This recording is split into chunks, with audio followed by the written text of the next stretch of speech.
이 시대를 보면요, 이 시대에 많은 사람들이 예수 그리스도라고 하는 이름은 알고 있는데 자기를 부인하고 자기 십자가의 길을 가려고는 하지 않습니다. 근데 어쩌면 이 시대만이 아닌 것 같아요. 이 시대만이 아니라 아마 모든 시대에 그랬던 것 같습니다. 모든 시대에. A.W. 토저 목사님 같은 경우는 1963년에 세상을 떠나셨어요. 1897년인가 태어나가지고. 그러니까 20세기 초중반을 살면서 말씀을 전했는데요. 그 시대에도 여전히 그런 사람들이 있었던 것 같아요. 그래서 그분 설교를 보면 이런 말씀을 하거든요. 제가 한번 읽어드릴게요. 지금 많은 사람들이 자기들에게 능력이 필요하다고 확신하면서도 능력을 받기 위해 옛 생활을 죽이는 고통스러운 과정을 거치기를 원하지 않는다. 이렇게 설교했어요. 많은 사람들이 성령의 능력을 사모한다는 거 아닙니까? 그런데 자기의 옛 생활이 죽어지는 과정은 원하지 않는데요. 나의 옛 자아, 나의 옛 성품, 나의 옛 생활이 죽어져야 되는데 이거는 원하지 않으면서 하나님의 능력을 구하고 기도의 응답을 찾고 하나님 나라의 말씀이 내 안에서 역사되기를 구한다는 거예요. 그런 시대를 사람들이 살고 있대요. 근데 우리 시대가 아니라 이미 옛 시대에 그랬다는 것입니다. 그런데요, 이런 사람들이 위험한 이유가 뭐냐면 자기 옛 자아를 죽이지 않고 옛 사람을 포기하지 않은 상태에서 신앙생활하는 사람들의 공통된 특징은 교회가 어려움에 처할 때 말썽을 일으키고 교회 진보를 느리게 만든다라는 거예요. 이게 무서운 거거든요. 그러니까 이런 게 이제 한 시대에만 있었던 건 아닌 거예요. 어느 시대에나 이런 게 있었어요.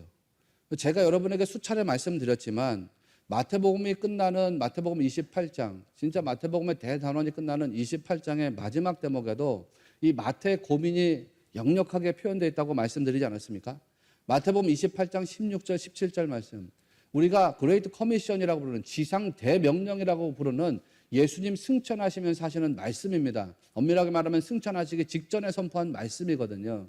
이 말씀이 선포된 것이 갈릴리 한 산인데 그때 제자들이 거기에 모였지 않습니까? 그 말씀입니다. 제가 읽어드리면 다시 마태복음 28장 16절 17절에 11제자가 갈릴리에 가서 예수께서 지시하신 산에 이르러 예수를 배웠고 경배하나 아직도 의심하는 사람들이 있더라. 이게 이제 마태가 복음서를 기록할 때에 마태 교회, 마태 공동체가 가지고 있었던 딜레마라는 겁니다. 마태가 자기 교회를 보니까, 자기 소속된 교회 보니까 예수님 승천하신 지 100년도 안 됐거든요. 복음서 기록된 게 한 90년에서 100년 사이니까. 그러니까 예수님 승천하신 지 이제 한 60년도 안 됐는데 교회 안에 믿는 자, 의심하는 자가 섞여 있더라는 겁니다. 이게 딜레마죠. 주님이 승천하신 지 100년도 안 됐고 그중에는 예수님이 살아생전에 같이 예수를 봤던 사람들도 있는데요. 그 사람들 중에 여전히 예수님 의심하는 사람들이 있더라는 것입니다. 이게 교회 딜레마인 거예요. 그런데 그 딜레마를 가지고 이 마태가 마음 아파하는데 주님이 승천하실 때 일을 생각나게 한 거예요. 그때를 생각해 보니까 야, 예수님 승천하시기 직전에 우리 11명 제자가 갈릴리 산에 갔는데 그때도 예수님 뵙고 경배하는 자들이 있던 반면에 아직도 의심하는 애들이 있었어. 그렇지, 이게 끊어지지 않는 우리의 고민이고 딜레마야 라는 것을 깨닫게 된 겁니다. 그러니까 기독교 2000년 역사는 그런 거예요. 늘 언제나 믿는 자와 의심하는 자가 공존하는 것입니다. 그러나 여러분, 믿는 자에 의해서 교회가 성장하고 발전해 왔지 의심하는 자들을 통해서 교회가 성장하고 발전한 건 아니죠. 그런데 여러분, 우리도 마찬가지일 수밖에 없어요. 기독교 2000년 역사가 그 진리를 외면하지 않는 것처럼 우리도 그 진리를 외면할 수가 없어요. 우리 안에도 믿는 자와 의심하는 자가 공존하고 있다는 거 아닙니까? 그런데 여러분, 야고보서 2장 말씀에서 우리에게 아주 심각한 도전을 주거든요. 야고보서 2장 19절을 보면 너가 하나님은 한 분이신 줄을 믿느냐? 잘하는도다. 귀신들도 믿고 떠느니라 그랬습니다. 귀신들도 하나님을 알고 믿고 떤대요. 그런데 귀신들이 우리하고 다른 것은 분명하죠. 귀신은 하나님을 알고 믿지만 하나님을 따릅니까? 따르지 않습니까? 따르지 않습니다. 그 차이죠. 귀신들은 하나님을 믿고 압니다. 예수님도 알고 믿었습니다. 그런데 그 예수님을 믿고 따르지는 않았습니다. 그래서 야고보는 행함이 있는 믿음이 진짜 믿음이야 라고 말할 수밖에 없었던 거예요. 야고보 공동체가 가지고 있었던 딜레마는 또 그거였던 거예요. 사람들이 다 겉으로 믿음이 있다고 말하는데 믿음이 있는지 없는지 우리가 확인할 수 없지만 진짜 믿음이 있고 가짜 믿음이 있더라는 거예요. 그러면서 귀신들도 하나님을 믿었어. 그러나 그들은 하나님을 따르지 않았지.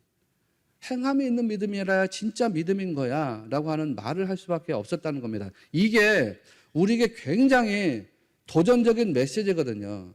내 자신의, 내 자아의 왕이며 주인됨을 내려놓고 그리스도께서 왕이고 주인이시라는 것을 믿고 따라가는 사람이 진짜 믿음의 사람이라는 것입니다.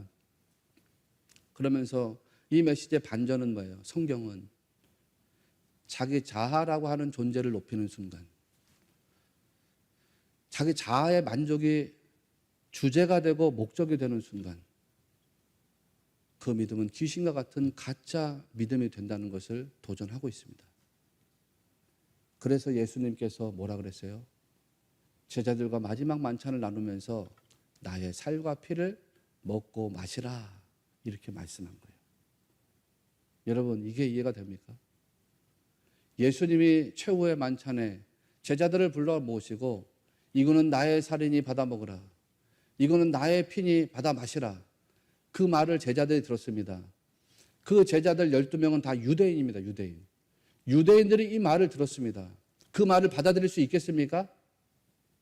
예수님이 이 말씀을 하신다고 그 말씀을 감히 받을 수 있겠습니까, 여러분?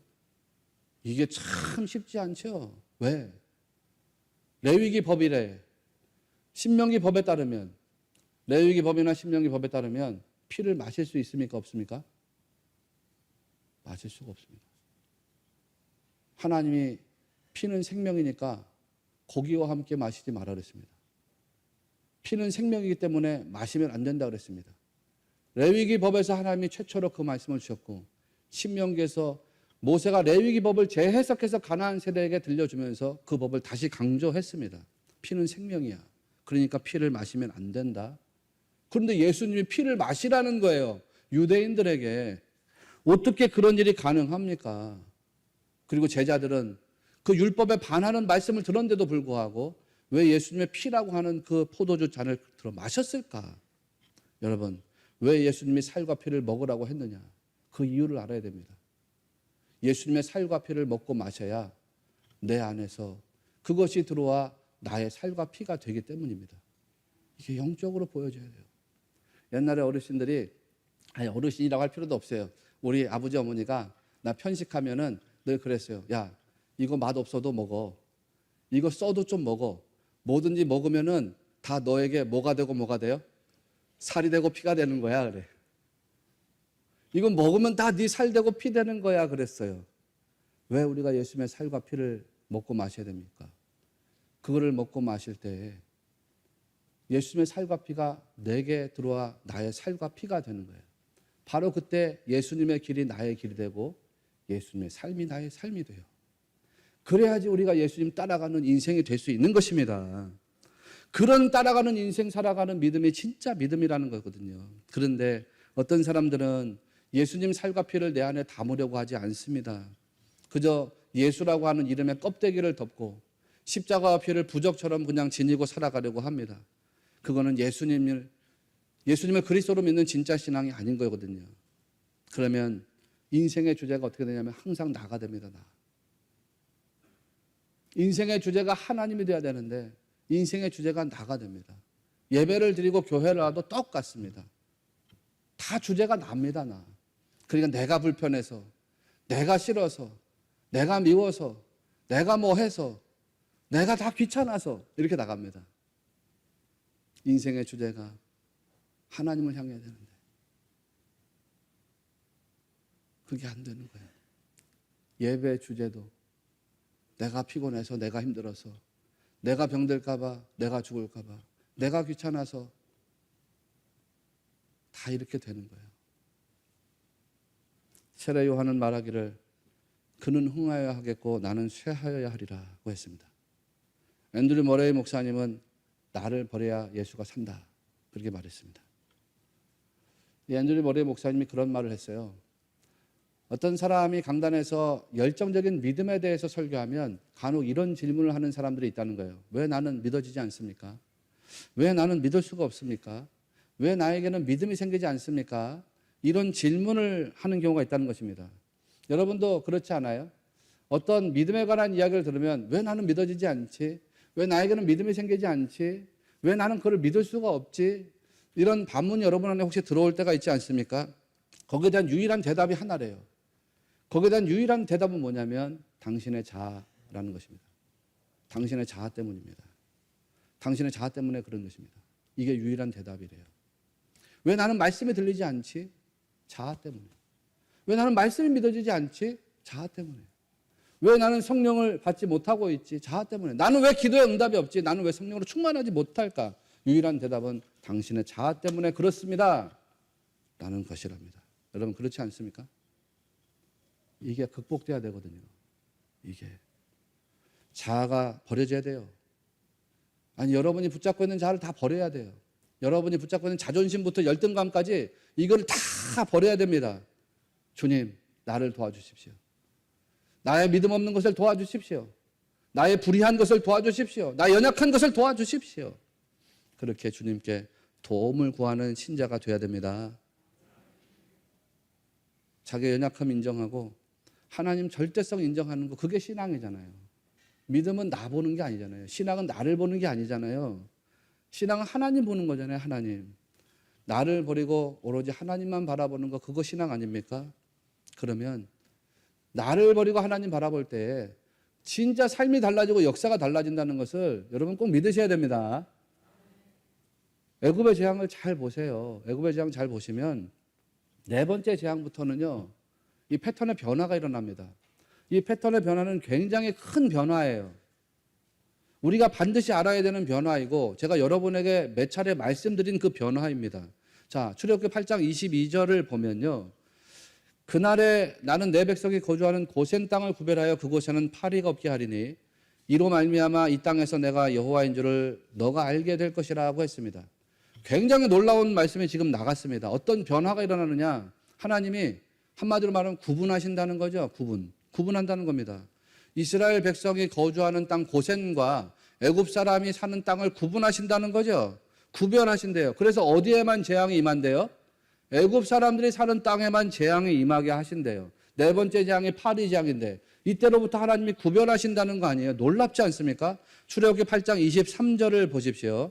내가 내 백성과 내 백성 사이를 구별하리니 내일 이 표징이 있으리라 하셨다 하라. 하나님께서 자기 백성을 딱 구별하신다는 거예요.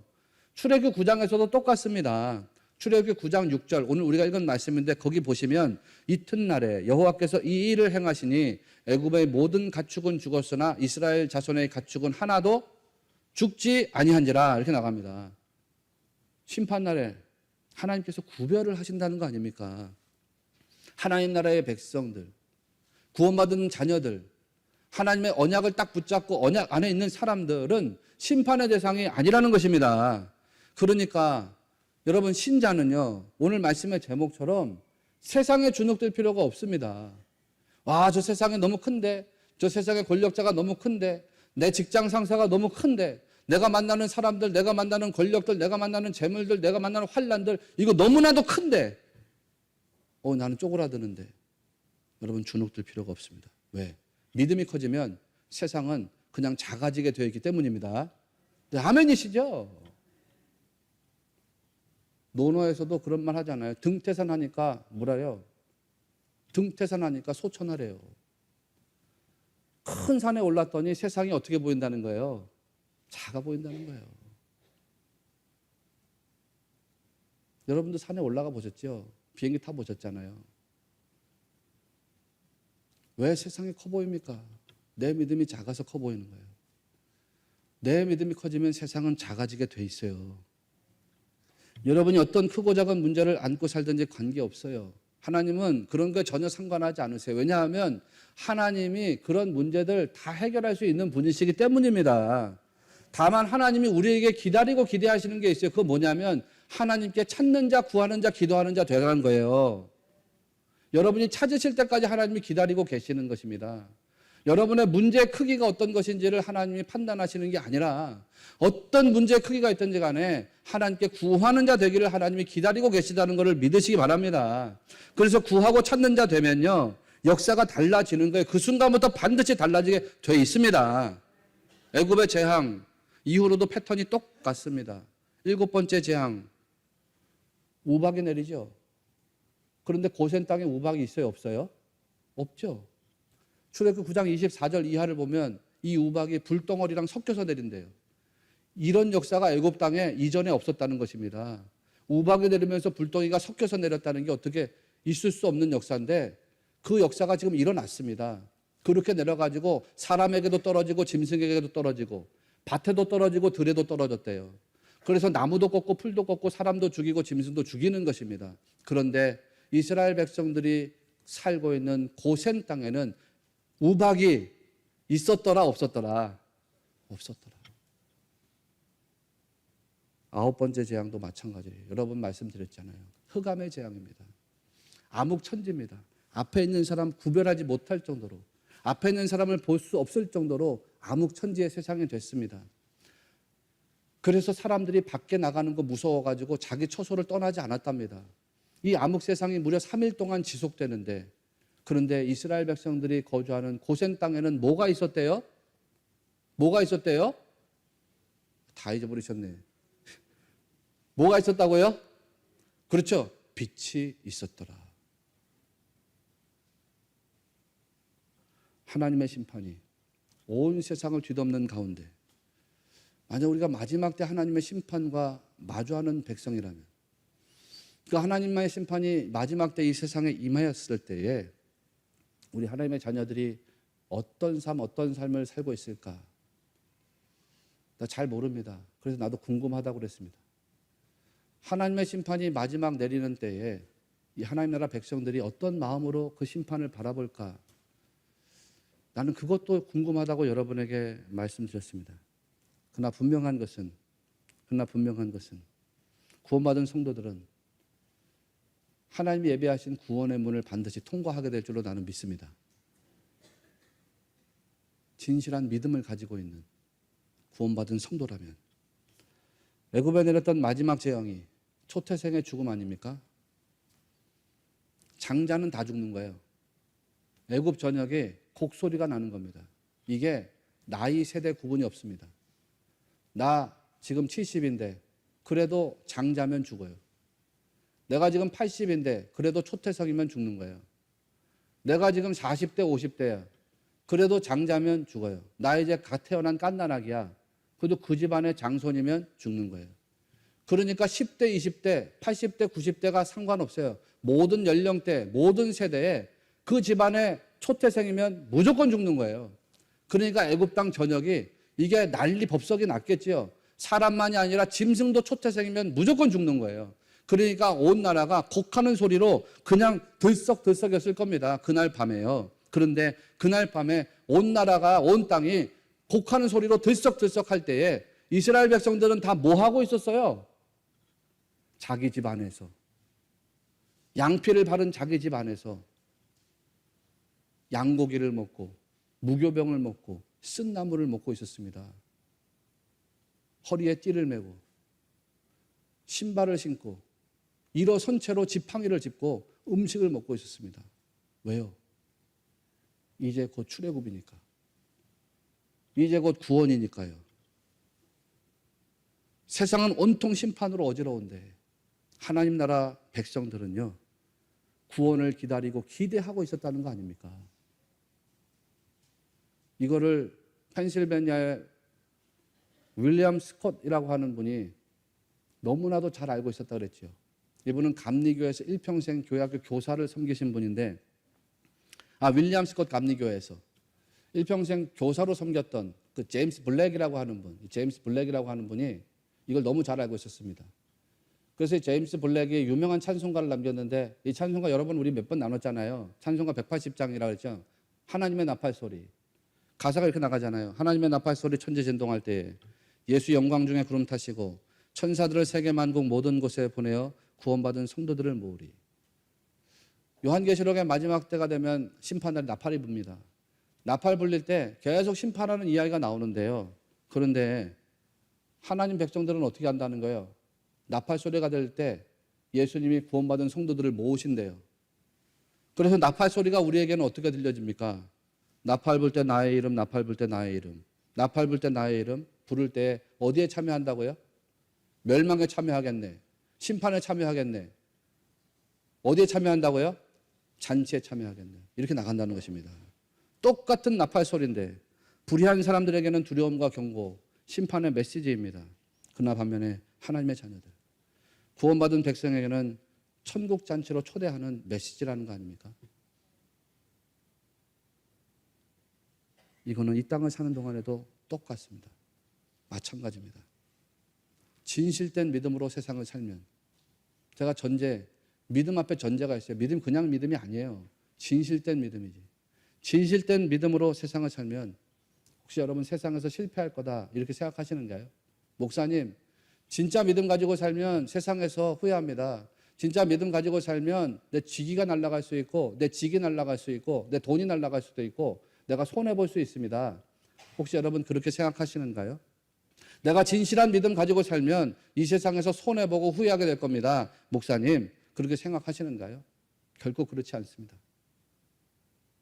절대로 그렇지 않습니다. 하나님은 진실한 믿음으로 우리가 이 세상 살아간다 그러면 애굽 땅에 재앙을 내리실 때에 고센 땅에 있던 이스라엘 백성들을 지키고 보호하셨던 것처럼 그 성도를 반드시 지키고 보호하실 줄로 나는 믿습니다. 잠깐 마귀가 여러분을 흔들 수도 있어요. 잠깐 마귀가 여러분을 흔들 수도 있습니다. 그러나 최종적인 승리를 하나님은 여러분에게 반드시 주실 것입니다. 잠깐 환난 당할 수도 있습니다. 그러나 여러분, 하나님은 그거보다 더 큰 영광을 여러분에게 주시려고 하는 섭리를 계획하고 계신 분인 것을 꼭 믿으시기를 바랍니다. 찬송가 338장 여러분 기억해 보세요. 내 주를 가까이 하게 함은 십자가 짐 같은 고생이나 그랬어요. 내가 주님을 가까이 하려고 하면 고생이 있다는 거예요. 고생. 그렇잖아요. 주님 가까이 가려고 하면 고생이 있대요. 그런데 그래도 어떻게 하라는 거예요? 그래도요. 내 일생 소원은 늘 찬송하면서 주께도 나가기 원합니다. 그게 되라는 것입니다. 우리가 예수님과 가까워지려면 고생이 따라붙어요. 시련도 따라붙고 환난도 따라붙고 막 그래요. 믿음 좀 세워보려고 그러면 어떻게 마귀가 역사하는지, 집 안에 있는 마귀, 집 밖에 있는 마귀 다 역사해요. 그래서 주님께 가까이 가려고 하면 고생인 거예요. 고생. 그래도 어떻게 하라는, 그래도 어떻게 해요? 내 일생 소원, 내 일생 소원은 주께도 나가기를 원하는 거. 그런데 어떻게 나가냐? 억지로 끌려나가는 거, 막 불평하면서 끌려나가는 거, 그런 게 아니래요. 내 일생 소원은 늘 뭐 하면서? 찬송하면서 주께도 나가기 원합니다. 그거 되라는 거예요. 아멘이신가요? 여러분, 이스라엘의 광야와 가나안을 잘 비교해 보십시오. 광야에서의 싸움은 승리가 없습니다. 가데스 바네아 광야에서 불순종하고 난 다음에 대적들과 싸우려고 올라갔는데 여지없이 패배했습니다. 그런데 가나안 세대들이 믿음을 바짝 세워가지고 요단강을 건너는 그 믿음을 세워가지고서 가나안 땅에 들어갔을 때는 어떻게 됐습니까? 가나안에 가서는 패배가 없습니다. 다 이깁니다. 아이성에서 잠깐 실패했지만 자기들의 교만 때문에 하나님이 다 이기게 하십니다. 광야에서는 곤궁한 삶이었는데 가나안 약속의 땅에서는 풍요를 성취합니다. 광야에서는 유랑하면서 고단한 생애를 살았는데 가나안에서는 평화와 안식을 얻게 됩니다. 진짜 믿음을 가지고 사는 것, 그게 신자의 삶입니다. 믿음으로 승리하는 진짜 신자의 삶입니다. 믿음으로 축복받는 것, 그게 진짜 신자의 삶입니다. 믿음으로 순종할 때 하나님 경험하게 하시는 것, 이게 진짜 신자의 삶입니다. 여러분, 그런 삶을 살자는 거예요. 여러분, 그렇게 이 땅을 살아가면서 믿음으로 살고 믿음으로 승리하고 믿음으로 축복받는 세대 되시자, 그거예요. 그런 삶이 우리 안에서 다 이루어지게 되시기를 주님의 이름으로 축원합니다.